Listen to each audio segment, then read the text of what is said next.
Olá, boa noite. O Supremo determina melhorias imediatas dos serviços de cemitérios e funerárias em São Paulo. A decisão individual será submetida ao plenário da Corte. Primeira turma do STF forma a maioria para manter suspensão da plataforma Rumble no Brasil. Supremo invalida portarias que anulavam anistias concedidas a cabos da Força Aérea Brasileira, afastados no início do regime militar.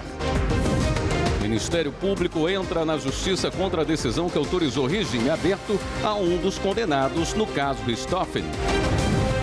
Polícia de Goiás cumpre medidas judiciais contra criminosos que montaram um falso banco para enganar clientes. E ainda, Justiça do Trabalho na Bahia vai ampliar os pontos de inclusão digital no estado e facilitar o acesso do cidadão aos serviços do Judiciário. Jornal da Justiça desta sexta-feira, 7 de março, começa agora.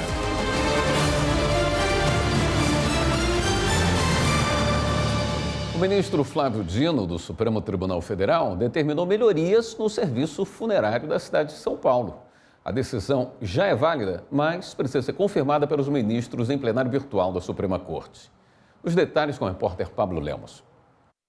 Entre as determinações, o município de São Paulo deve ampliar o acesso aos preços de serviço funerário de forma clara e acessível, além de promover um canal de denúncia disponível 24 horas por dia e apresentação do número de fiscais que acompanham esses serviços.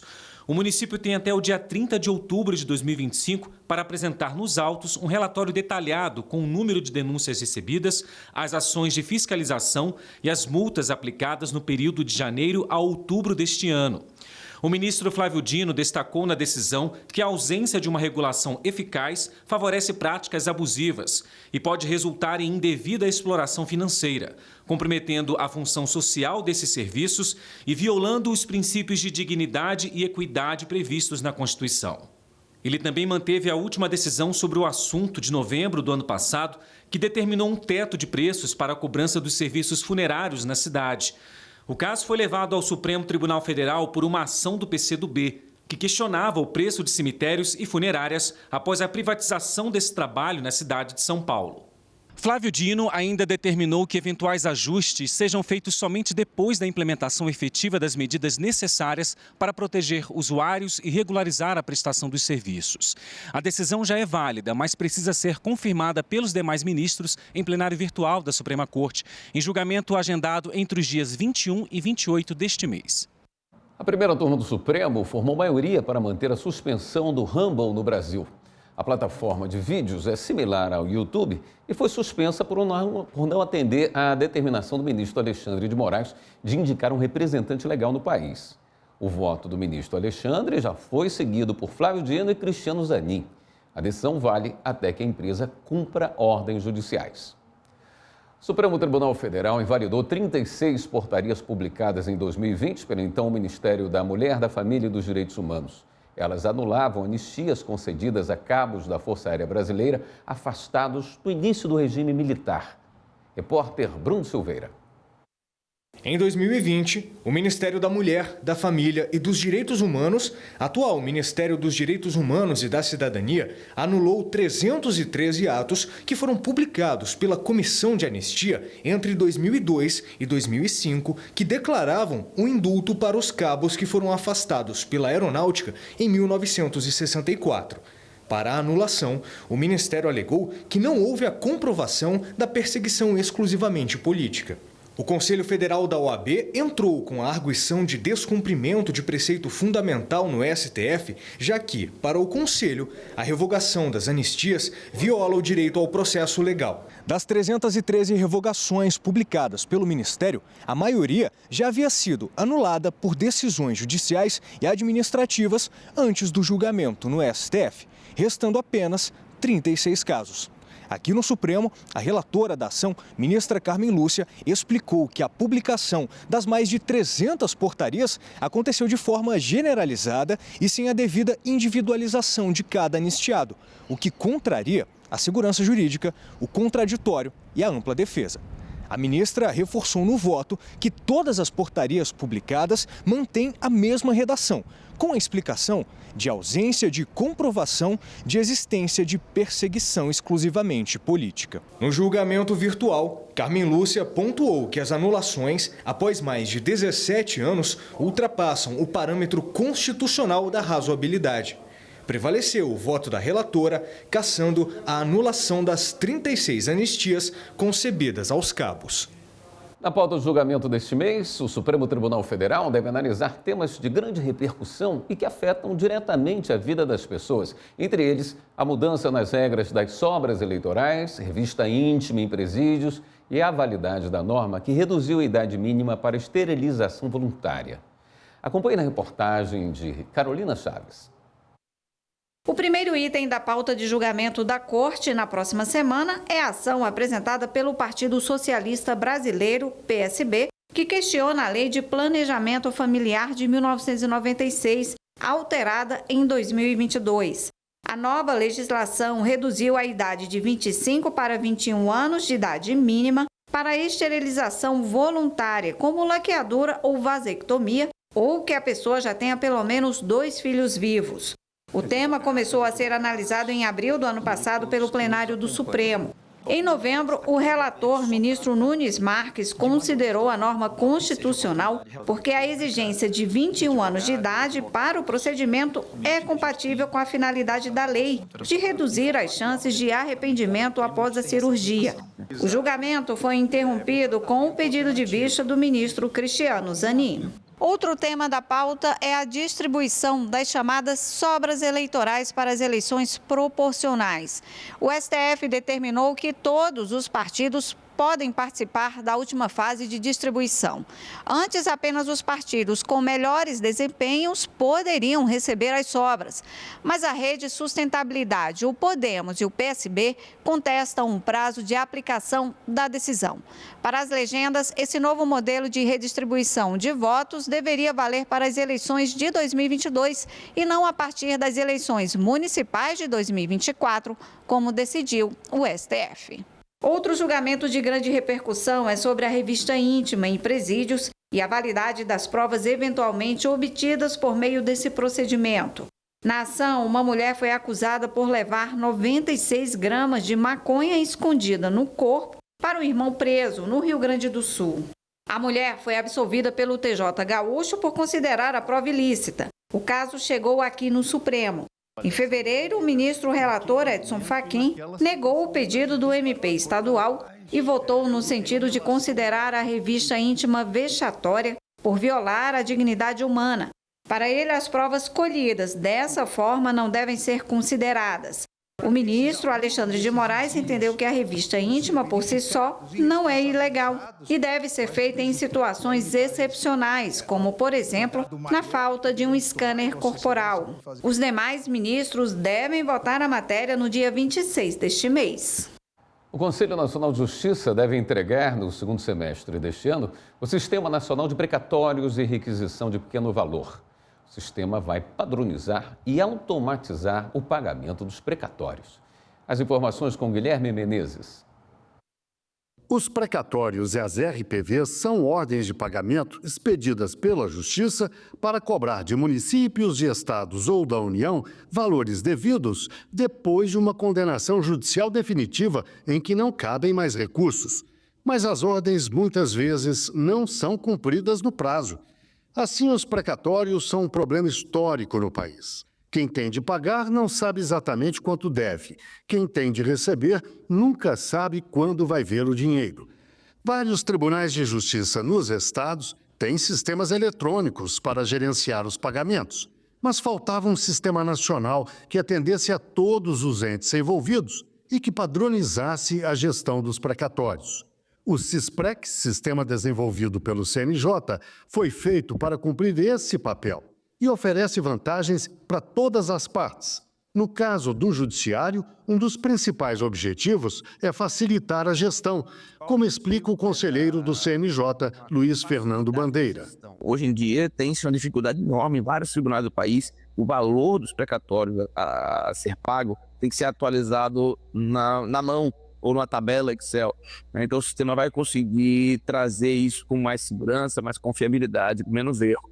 Para o devedor, no caso, são sempre entes públicos, né? O Estado, o município, você vai ter uma maior previsibilidade, né? Você vai conseguir saber, né, o que é que vai estar sendo escrito em precatórios e, portanto, quanto do orçamento do ano seguinte tem que ser destinado a essa finalidade.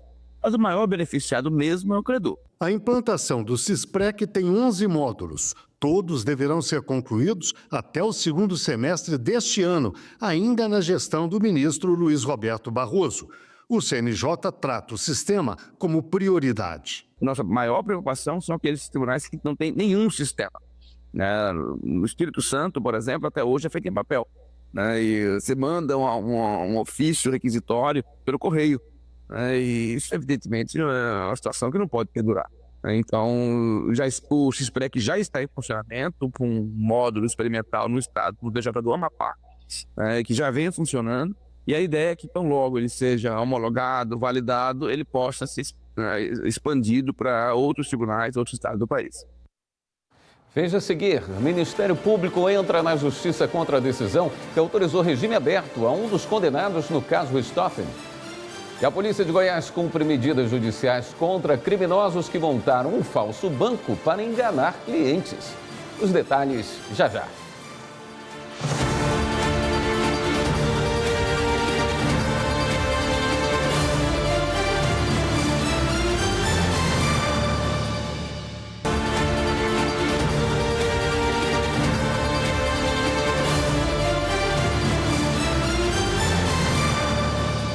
A Justiça do Acre marcou para o dia 27 de março, na primeira vara do Tribunal do Júri, na comarca de Rio Branco, a audiência de instrução dos acusados de matar Cauã Nascimento Silva, sobrinho-neto da ministra do Meio Ambiente, Marina Silva.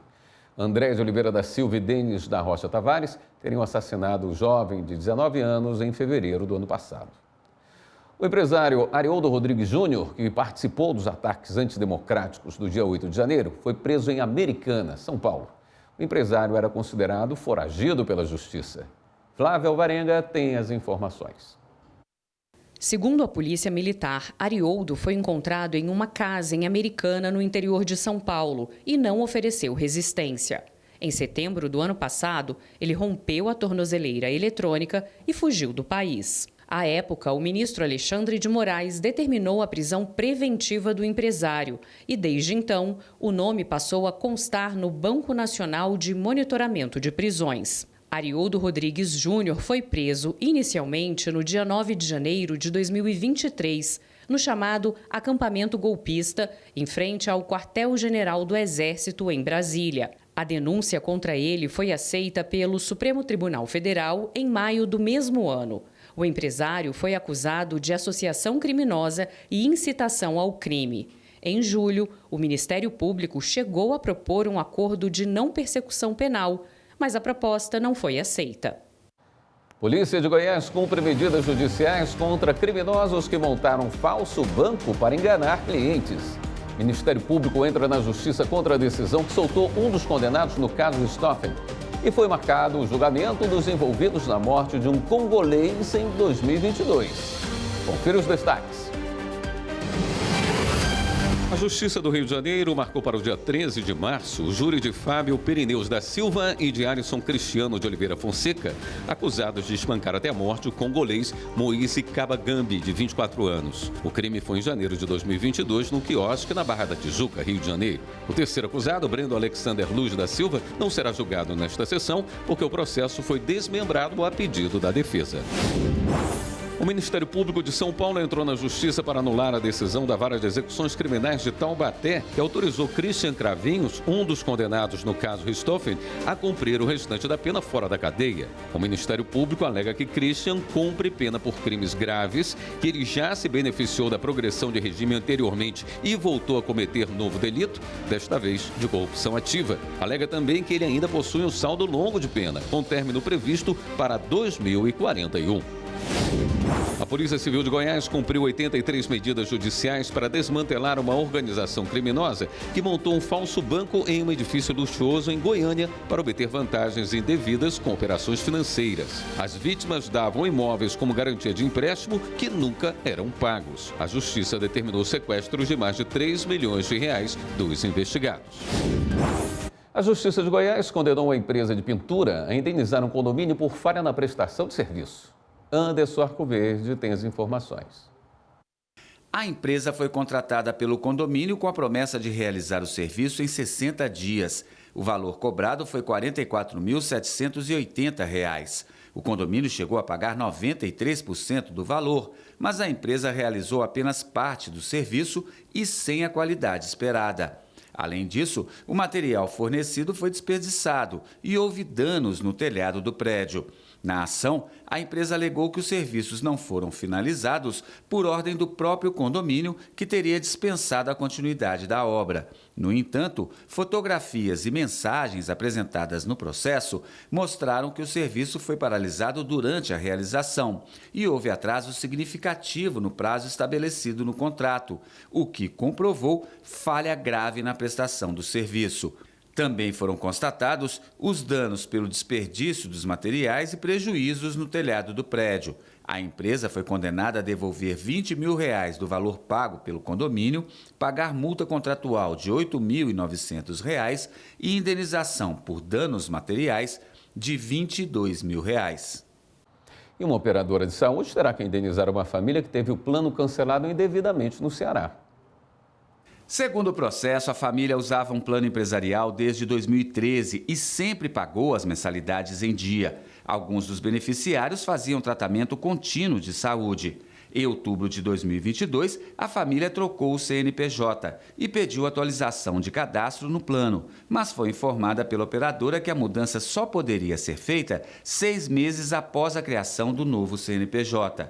Depois desse prazo, a família voltou a entrar em contato, mas foi informada que receberia uma carta com orientações. No entanto, a empresa mandou um comunicado de que o plano havia sido cancelado por irregularidades cadastrais. Os clientes entraram na justiça e uma liminar obrigou a empresa a manter o plano. A operadora alegou que havia comunicado as irregularidades com antecedência e que as mensalidades estavam atrasadas por mais de 60 dias. No entanto, não conseguiu provar as alegações. Ao analisar recurso, a 4ª Câmara de Direito Privado do Tribunal de Justiça do Ceará considerou o cancelamento do plano abusivo e destacou jurisprudência do Superior Tribunal de Justiça. As súmulas 7 e 83 do STJ estabelecem que nos contratos de planos de saúde coletivos com mais de 30 usuários, em vista da vulnerabilidade e escasso poder de barganha, não se admite a simples rescisão unilateral do contrato pela operadora. A empresa foi condenada a manter o plano de saúde e pagar R$ 12 mil à família de indenização por danos morais. Uma nova ferramenta de inteligência artificial já está à disposição de magistrados e servidores do Tribunal de Justiça de Mato Grosso. Quem tem as informações é Laura Meirelles. O NatJus GPT foi apresentado ao público interno durante um webinar realizado pelo Laboratório de Inovação do TJ e NovaJus MT e nos próximos 30 dias será testado pelos servidores. A ferramenta é treinada com pareceres e notas técnicas do sistema eNatJus, um banco de dados do Conselho Nacional de Justiça em parceria com o Ministério da Saúde. Ferramentas que buscam auxiliar, automatizar, facilitar o trabalho, especialmente dos técnicos do NAT, que dão suporte, às decisões judiciais, é importante, é relevante. Já é uma ferramenta que é utilizada em outros tribunais brasileiros e nós estamos nessa fase de teste no nosso tribunal para averiguar realmente o impacto dela na nossa atividade judicial. A solução inovadora pretende dar mais celeridade, precisão e eficiência aos processos judiciais que envolvem solicitações de tratamentos médicos, medicamentos e procedimentos no Sistema Único de Saúde. É importante ressaltar que hoje o NatJus GPT ele é uma ferramenta de inteligência artificial que é destinada para casos de saúde pública.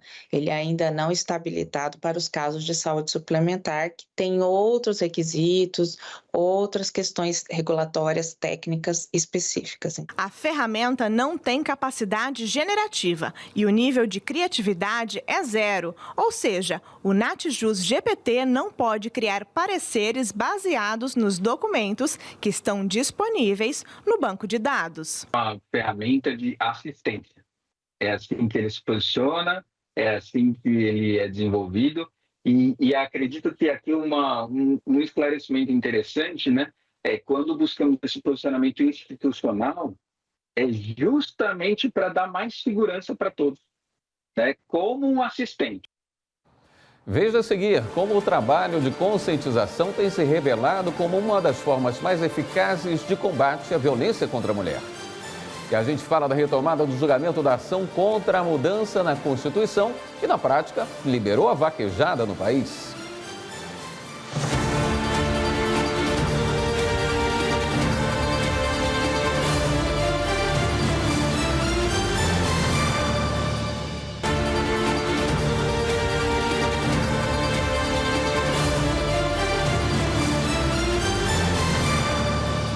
O ministro do Supremo Tribunal Federal, Edson Fachin, é relator do processo conhecido como a DPF das favelas, propostas para reduzir a letalidade policial no estado do Rio de Janeiro.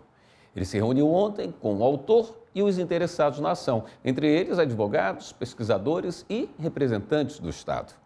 Acompanhe na reportagem de Carolina Chaves. Em 2020, o STF determinou restrições nas operações em favelas do Rio de Janeiro para diminuir a violência no estado. O governo deveria ainda elaborar um plano para combater a letalidade policial nas operações. O Supremo atendeu ao pedido do PSB, que alega violação massiva de direitos fundamentais no estado em razão da omissão estrutural do poder público. Segundo o PSB, autor da ação, a violência nas operações policiais vem descumprindo sentença da Corte Interamericana de Direitos Humanos, que reconheceu a demora na elaboração de um plano para reduzir a letalidade dos agentes de segurança. O relator é o ministro Edson Fachin. No início de fevereiro deste ano, o ministro votou pela aprovação parcial do plano para reduzir a letalidade policial no Rio de Janeiro. No voto, Fachin propôs a adoção de medidas para assegurar a independência das investigações sobre mortes em operações nas favelas e aumentar a transparência de dados. Ele também propôs a criação de um comitê com a participação do Ministério Público e Defensoria Pública estaduais, além do Conselho Nacional de Justiça, do governo, sociedade civil e especialista em segurança pública para acompanhar o cumprimento do plano. Após o voto do relator, a sessão foi suspensa e o julgamento deve ser retomado no dia 26 de março. No encontro dessa quinta-feira, os interessados na ação fizeram sugestões e apontamentos do voto do relator, ministro Edson Fachin. Entre os pontos levantados foram quais os critérios para indicadores de letalidade policial, o uso de câmeras corporais pelas polícias, monitoramento e a fiscalização das decisões do Supremo, além do papel do Ministério Público. Na reunião, o ministro ressaltou que o caso é um processo estrutural e que, mesmo após a decisão do Supremo, a demanda será aplicada baseada no diálogo. Foi retomado em sessão virtual o julgamento da ação que questionou a mudança na Constituição, que na prática liberou a vaquejada no país.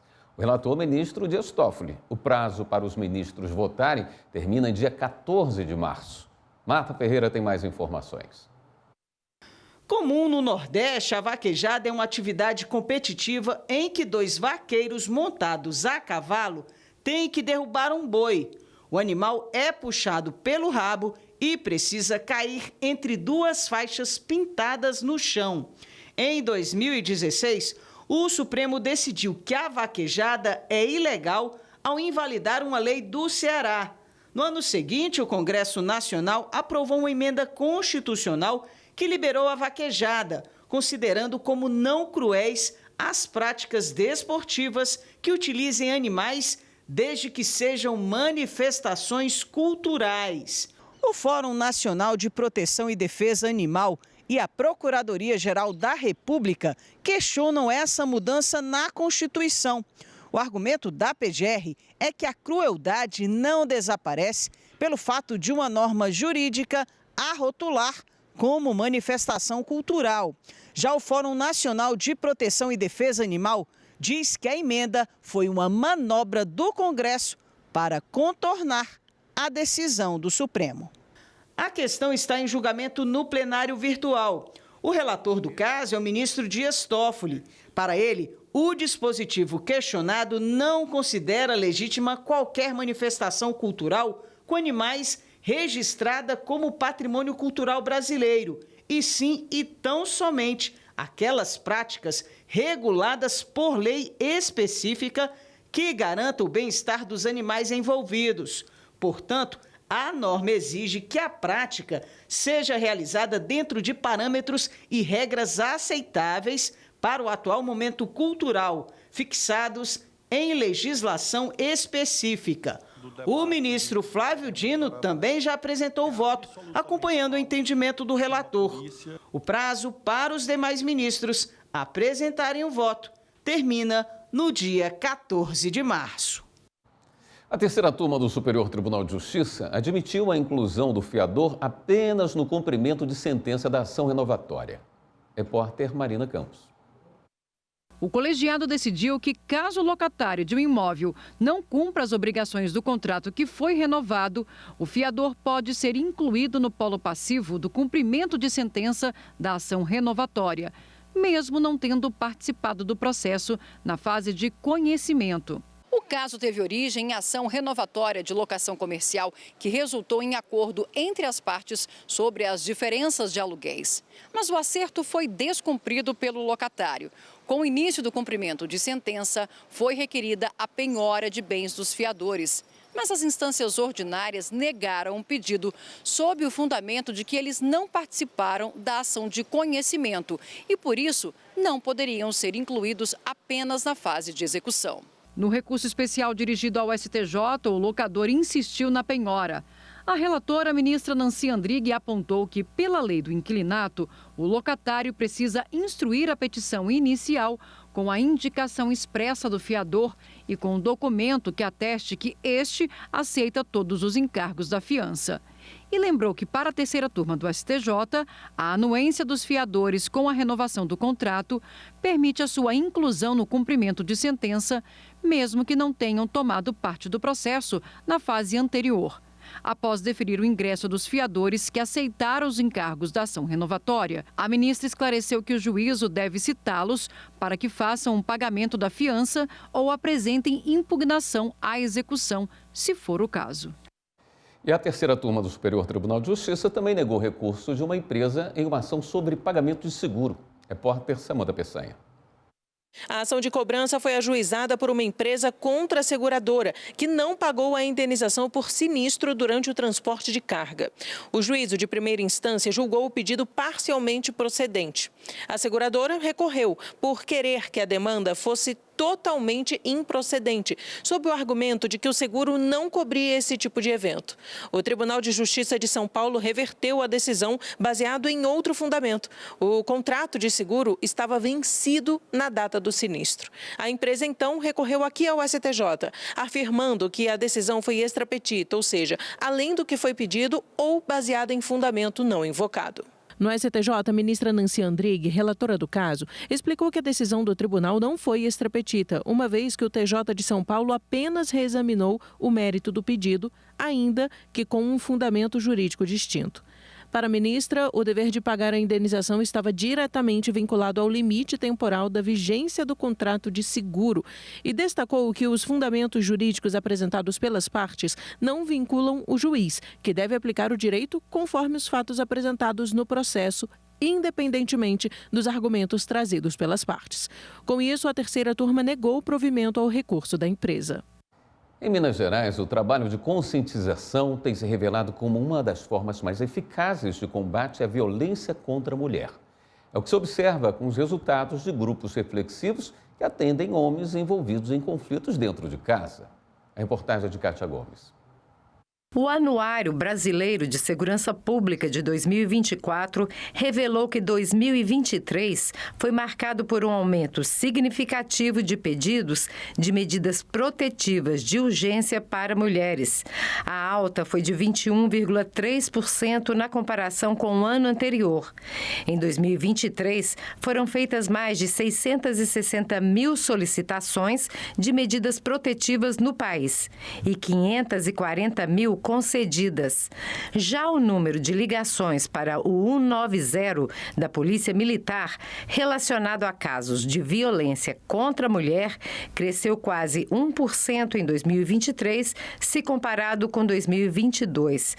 Foram quase 850 mil ligações para o 190, o que representa 2.300 chamadas por dia e quase 2 por minuto. Estão denunciando mais porque há mais informação, há um crescente número de uma rede de apoio, né, incentivando as mulheres, fortalecendo.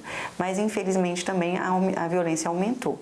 A Fabiane conta que sofreu violência física e psicológica durante 20 anos dentro da própria casa. O agressor, como na maioria dos casos, era o marido.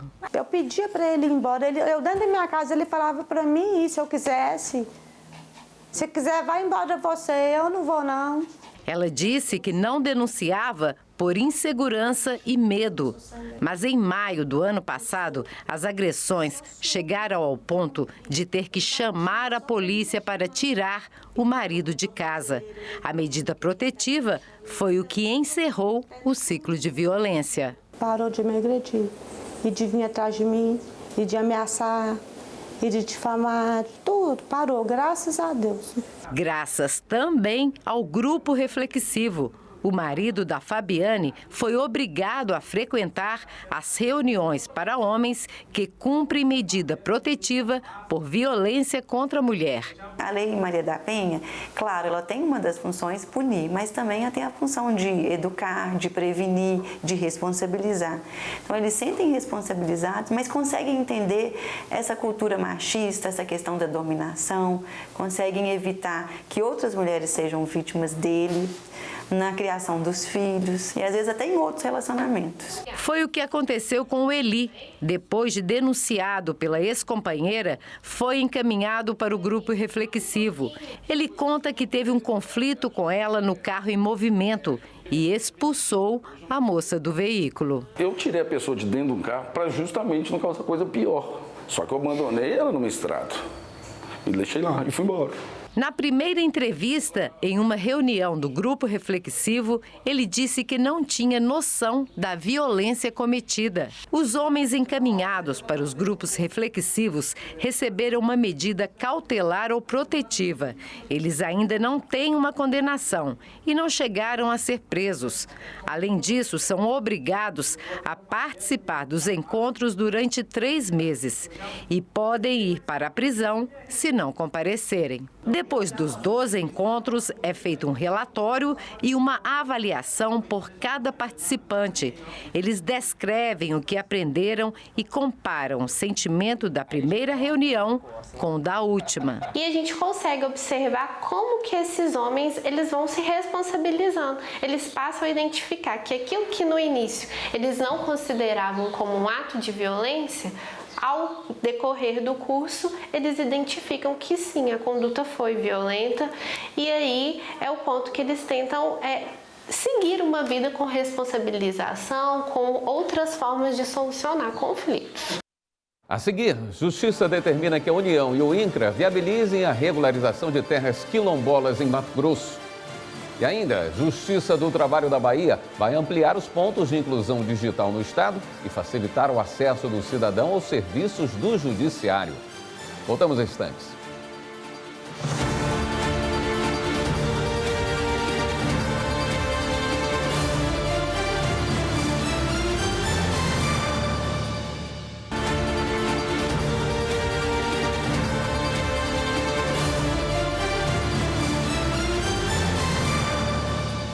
A cigana Suiane Brechac, acusada de participação no crime que ficou conhecido como Caso Brigadeirão, teve mais um pedido de revogação da prisão preventiva negado pelo Tribunal de Justiça do Estado do Rio de Janeiro.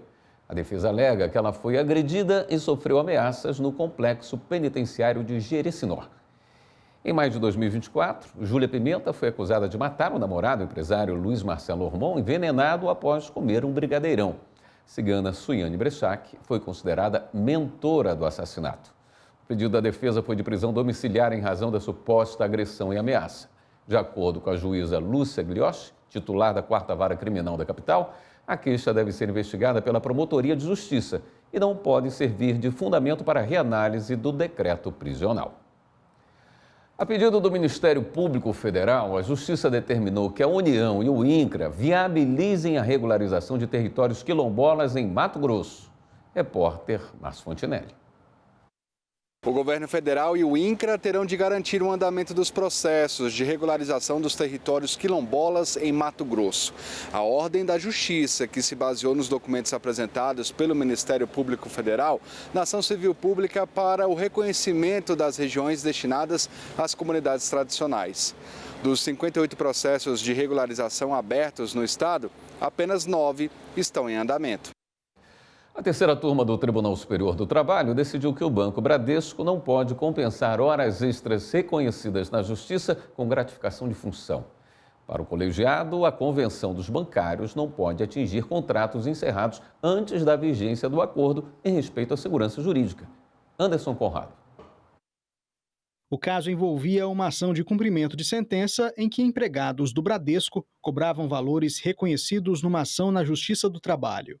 A Convenção Coletiva dos Bancários permitia que a gratificação de função paga aos trabalhadores fosse abatida dos valores devidos por horas extras. O Tribunal Regional do Trabalho da 23ª Região em Mato Grosso acolheu a tese do Sindicato dos Bancários e afastou a compensação para contratos encerrados antes da vigência do acordo coletivo. O banco recorreu ao Tribunal Superior do Trabalho, mas a terceira turma manteve a decisão do TRT. O ministro José Roberto Pimenta, relator do caso, considerou que a cláusula coletiva não pode ser aplicada de forma retroativa para alterar direitos já garantidos por decisão judicial.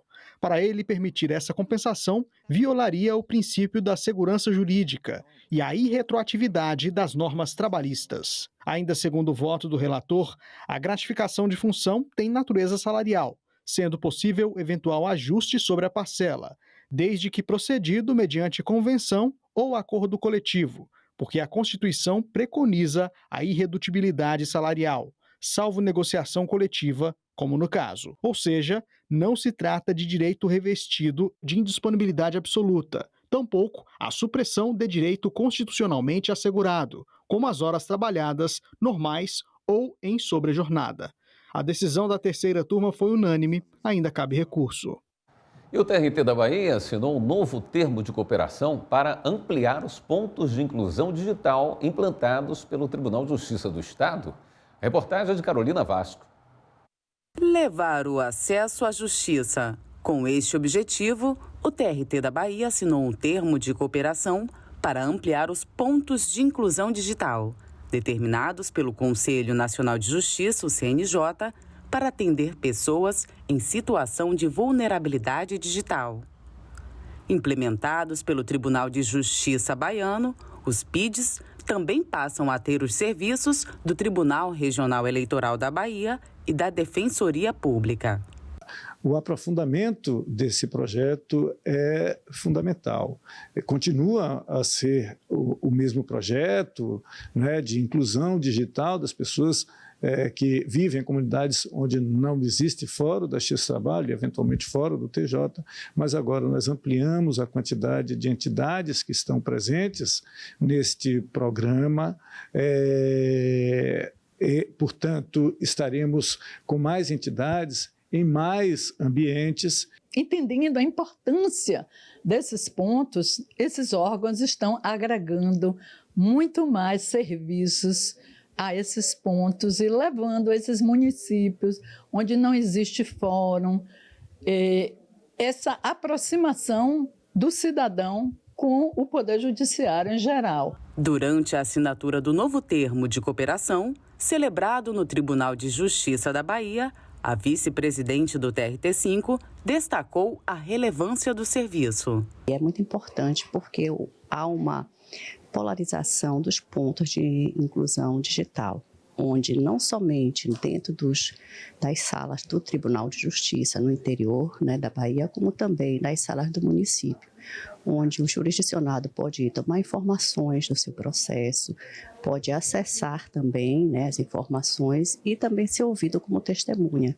Então isso para a gente é muito importante, você faz com que realmente aquele cidadão não precise ter despesas em sair da sua cidade para se deslocar para o nosso fórum. Alcançamos 195 locais em toda a Bahia, lembrando que o Tribunal Regional do Trabalho da Quinta Região tem 31 fóruns, então é muito importante que a população acesse e venha acessando, venha buscando essas salas passivas do Tribunal de Justiça, ou então as salas que são ofertadas pelos municípios, onde o Tribunal de Justiça não tem fórum na cidade. O TRE possui 199 zonas eleitorais e já tinha firmado uma parceria envolvendo o município de Salvador.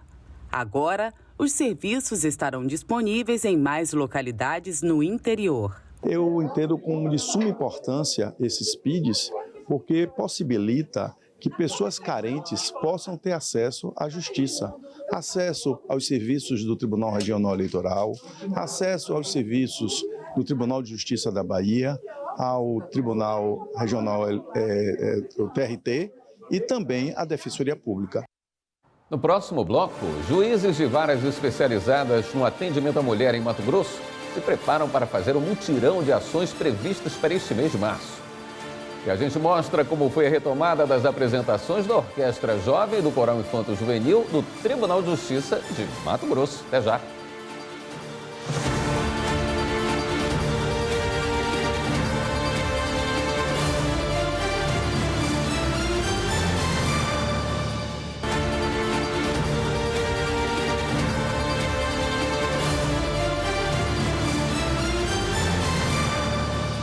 O Tribunal de Justiça de Mato Grosso promoveu um encontro com juízes do estado que atuam em varas especializadas no atendimento à mulher.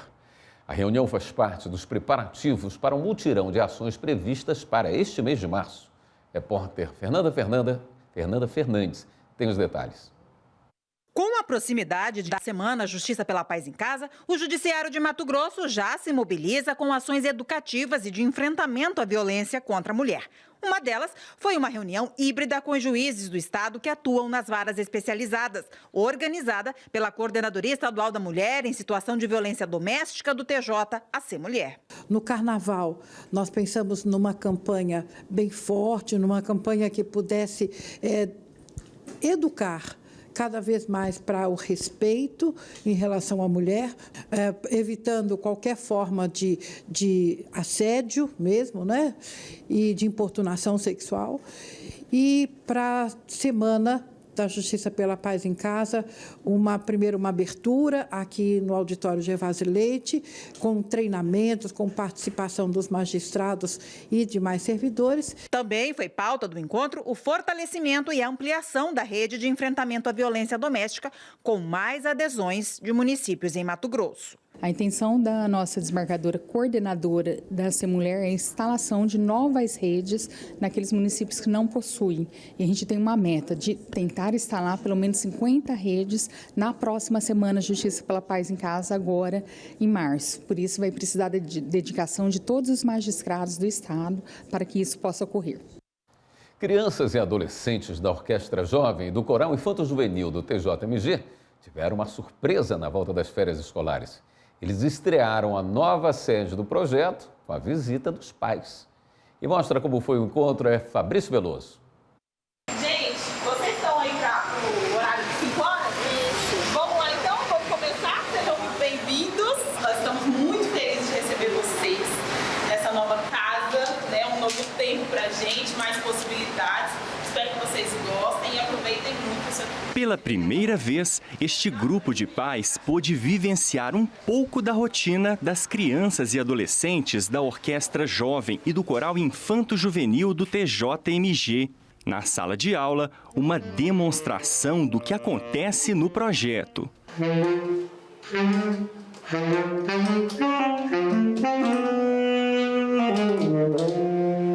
Já em outro ambiente, os visitantes aprenderam na prática como tocar um contrabaixo.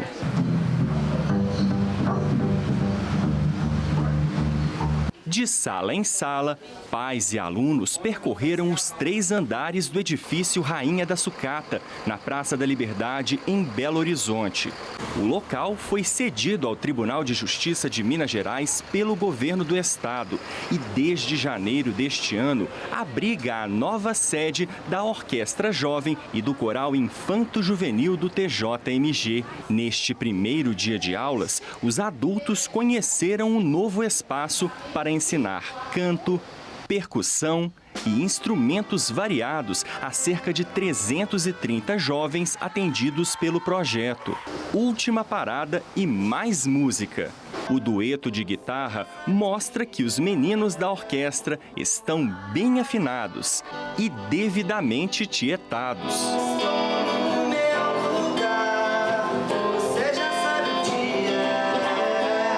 Essa visita no primeiro dia de aulas teve um gostinho especial para os pais, que aprovaram não só a estrutura, mas o desempenho dos filhos. A mãe do Samir ficou toda orgulhosa com o aprendizado do filho. O trabalho que a gente vê aqui, muito bonito, muito bem feito do TJ, e a gente vê esse resultado aqui, é maravilhoso, é gratificante. É muito bom a gente ter esse apoio da família, né? Ter sempre alguém filmando, gritando pra gente é sempre muito bom. O Celso também adorou conhecer o novo espaço para o desenvolvimento da Laura, que é aluna do coral. Para mim é gratificante, uma porque ela gosta e outra porque eu gosto de acompanhar. Eu sempre desejei essas participações populares, né? Então eu gosto muito quando ela participa. Gostei bastante, adorei o espaço novo, adorei a minha sala de música, foi muito legal conhecer o espaço. Bem ali, junto a outro grupo de pais, o desembargador Wagner Wilson celebrou a nova sede. Na hora que eu cheguei ali, uma mãe me recebeu assim, o senhor parece que está nos dando o maior presente da vida. E realmente nós estamos na parte mais cultural de Belo Horizonte, né? Um circuito cultural da liberdade, é um presente para a comunidade e principalmente para as crianças e adolescentes que integram o nosso projeto. A gente achou que é uma oportunidade ótima para que eles vejam um pouquinho da nossa música. Eles estão sendo recepcionados aqui com um pouquinho de música e estão descendo para conhecer todo o espaço. Você sabia que existe uma ouvidoria da mulher dentro do Tribunal Superior Eleitoral? Conheça como ela funciona na reportagem de Fábio Ruas. O Tribunal Superior Eleitoral tem um espaço exclusivo para receber denúncias de mulheres. A Ouvidoria da Mulher do TSE é um canal de comunicação direta entre a Justiça Eleitoral e as mulheres. O serviço está disponível mesmo para mulheres que não trabalham na Justiça Eleitoral e recebe denúncias de assédio, discriminação e demais formas de abuso sofridos por pessoas do gênero feminino, especialmente a violência política. Qualquer pessoa pode denunciar os crimes, não apenas a vítima. Para acessar a Ouvidoria da Mulher, é só entrar no site tse.jus.br, rolar a tela e clicar no item da ouvidoria. Aqui é possível registrar uma notícia de violência política de gênero por um formulário do Ministério Público Federal ou obter orientações nos casos de outros tipos de violência contra a mulher. Esta edição do Jornal da Justiça fica por aqui. Uma boa noite, um excelente fim de semana para você.